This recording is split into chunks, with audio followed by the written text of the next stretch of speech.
Yes, nkwanirizaako nnyo mukwano gwange yonna gy'osinza obba ng'otuwuliriza we bali kwekumira ku mayingo gano aga UG Updates TV. Amagye ga UPDF okuva eri mu ggwanga erya South Sudan. Jjukira nti nno wiikisi eziyise emabega amagye g'eggwanga ekkulu erya Uganda People's Defence Force lyadeployingibwa mu ggwanga erya South Sudan okusobola okulaba nga batebenkeza eddembe eriri eryatabanguka mu South Sudan gwe mukwano gwange ali yampuliriza.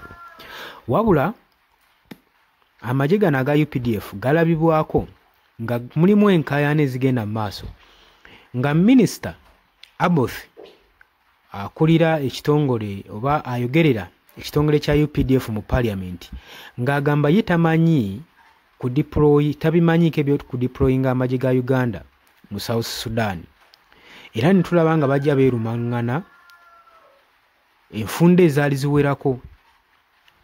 Era omwogezi w'amagye Flex Kulaije n'avaayo n'agamba nti Minisita Aboth, Minister of Defence, omulimu gwe kubakiikirira mu Parliament so si kubabuuza bibuuzo na kutegerako operation zigenda mu maaso mu kitongole kino ekikulu ekya UPDF. Kakati amawulire agava mu South Sudan galaga nti abayeekera b'eggwanga baba white mercenaries ba white armies abali mu ggwanga erya South Sudan bagenda maaso n'okuba nga bakomplaininga nti amagye ga UPDF aga Uganda gakozesa bombs saako ne chemical weapons. Bakozesa bombs saako ne chemical weapons okusobola okulaba nga bakuba amagye oba abayeekera bali mu ggwanga erya South Sudan. Wabula UPDF ng'eyita mwogezi waabwe Charles Magezi avuddeyo n'abyesambajja n'abyegaana ebigambibwa nti bakozesa bomu ne chemical weapons okulaba nga bakuba abayeekera bano abali mu ggwanga erya South Sudan.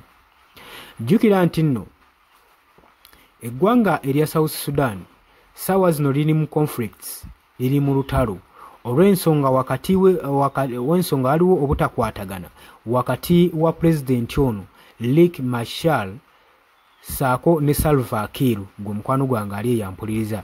Era nga bano be batadde olutalo mu South Sudan wabula amawanga n'ebitongole ng'ebya United Nations n'amawanga ag'e Bulaaya geeraliikiridde gagamba nti nno luno olutalo lwandibeeranga oluli olwaggwa ne lufiiramu abantu enkuyanja era nga basaba dialogues zisobole okuba nga zijja mangu basobole okuba nga bateekawo peaceful talks saako n'okusolovinga ekizibu ekigenda mu maaso mu South Sudan.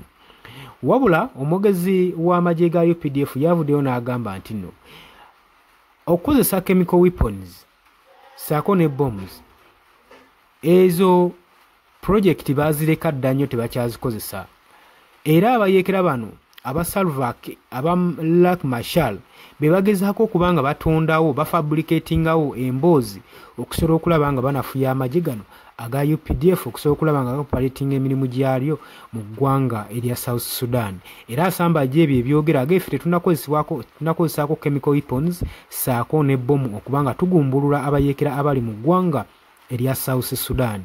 Oli ku UG Updates TV kosinza obba ng'otuwuliriza era we bali kwekumira ku mayingo gano gw'atandika kuba ng'otwegattako nja kusaba kkirira wansi waliwo ekigambo subscribe kikoneko obeere nga otweyungako ddala bulungi. Abali mu diaspora mbalamusizzaako nnyo, mwenna abali emitala w'amayanja abalwanirira enkyukakyuka mbalamusizzaako nnyo. Mwebale kwekumira ku mayingo gano, mbaagala nnyo, mweraba. Yes, oli ku UG Updates TV kw'osinzira okuba ng'otuwuliriza gwe omukwano gwange yenna ali eyo. Gwe nagambye agala otweyungako, agala okweyunga ku channel eno, kirira wansi waliwo ekigambo subscribe kikoneko okoonene mukadde. Temwerabirako na mukadde kubanga akadde ako mukwano gwange gakuyambako nnyo okuleetera notification message bwe waba nga waliwo information yonna gye tutaddeko. Ate buli w'osubscribing obeera otufollowinze kitegeeza buli kimu kye tunaateekako ojja kuba ng'okifuna gwe omukwano gwange. Leka okipingwe ng'oli updated ku buli kimu ekigenda mu maaso mu ggwanga gw'ali yampuliriza.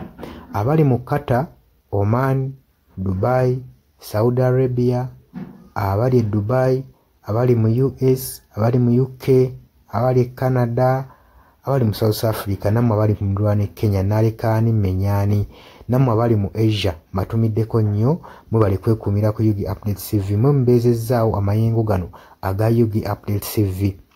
Mikwano gyange sola beebaza kinnoomu wabula nsazeewo nkozese lino eddoboozi ery'ewamu nsobole okubeebaza mwebale kuyimirizaawo channel eno mwebale mwabajja naddala mwabajja mu comment section ne mukomentinga ne muteekako endowooza yammwe ne mutangaaza bannayuganda ku ki ekiteekeddwa ekituufu okukolebwa gwe okusinziira ku ndowooza yo. So munamuna abatajjangako mu comment section mbakubiriza okujja mu comment section muteekeko ebirowoozo byammwe mutangaaze eggwanga ku biki byaba bagenze mu bukyamu ne bikolebwa mu bukyamu eri bannayuganda.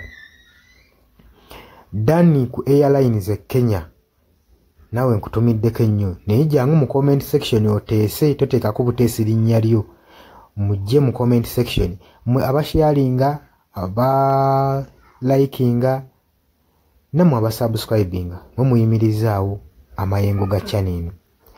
Namba y'essimu gye mbateeredde awo eya noti 726 noti emu 679.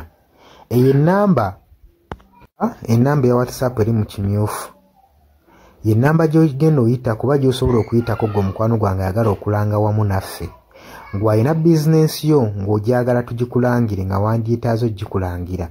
Enamba gy'oba oyitako ku WhatsApp osobole okuba nga naye bizinensi yo gikuba abantu tugikulangire gwe mukwano gwange ali eyo ampuliriza. Nengenda maaso n'okulabula abantu ku biki ebigenda maaso mu ggwanga naddala nga akalulu kano aka 2026 katuukuse kengedde. Kati buli muntu alina kubeera vigilant, olina kubeera bulindaala oleme kutunda mwoyo gwo mukwano gwange. Waliwo abatunda emyoyo gyabwe olw'M1,1500 sukaali. Gwe beera ng'omanyi akaseera we kanaatuuka akakuba ballot paper beera nga manyi omuntu ng'omanyi omuntu ogwogenda okuwa gwogenda ottiikinga gwe gwolaba asobola okukulaakulanya ekitundu kyo constituency yo gwolaba agenda otwala eggwanga mu maaso. Bannange tusibwa nnyo akatambaala mu mutwe mu biseera nga bino newankubadde obwavu babubalumizza mutya. Totunda mwoyo gwo ku lw'akantu katono wabula saasira ku ggwanga lyo osaasire ne ku zadde lyo osaasire ne ku future weenaabeera. Lowooza ku by'emu maaso. Weewaawo abamu muyinza okulowooza ng'ebibatabakwatako nga tebikwatako naye ensobi yonna yonna ekolebwa eiza relative sengaawo maamawo kojjaawo biyinza otutuuka ng'ekyo ekizibu gwe kyetooloddeko ate olaba ebikwatirako biyinza otutuuka esa ne byetooloola ne bifundikira nga bikkutteko gwe mukwano gwange ali eyo.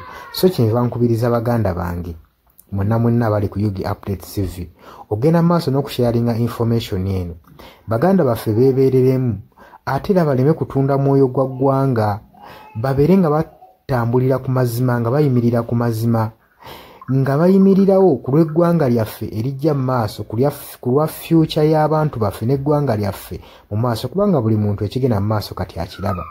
Bw'atalaba kigenda mu maaso nkakasa obeera muzibe ate era ne muzibe naye alina byawulira ebimukyemula omutima kati n'amanya nti no mu ggwanga mulimu kino. So nkubiriza buli omu obeere lalabayi wa munno osobole okuba nga oli kalabaalaba w'oyo ku biki ebigenda mu maaso. Obakubirize n'omubakubiriza waliwo abali mu byalo nga tebamanyi kigenda mu maaso mubaagaliza osubscribinga ku mikutu gino bategeere ebigenda mu maaso mu ggwanga lyaffe wakati smartphone zajja gwe mukwano gwange ali eyo.